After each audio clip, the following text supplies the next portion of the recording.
హిందూ పురాణాల ప్రకారం పార్వతీ పరమేశ్వరుల పెద్ద కుమారుడే వినాయకుడు.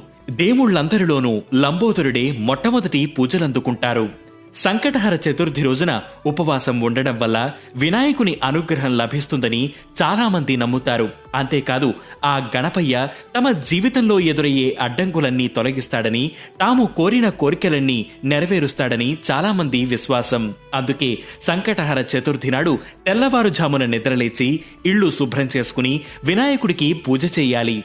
గణపతి విగ్రహాన్ని ఆయనకు ఇష్టమైన పసుపు రంగు పూలను అలంకరించాలి. ఆవు నెయ్యితో దీపాన్ని వెలిగించాలి. సంకటహర వ్రతకథను చదివి హారతినివ్వాలి.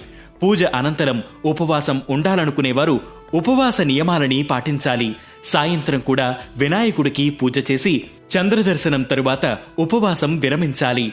ఉపవాసం విరమించిన తరువాత సాత్విక ఆహారాన్ని మాత్రమే తినాలి. ఇలా చేయడం వల్ల సకల శుభాలు కలుగుతాయి.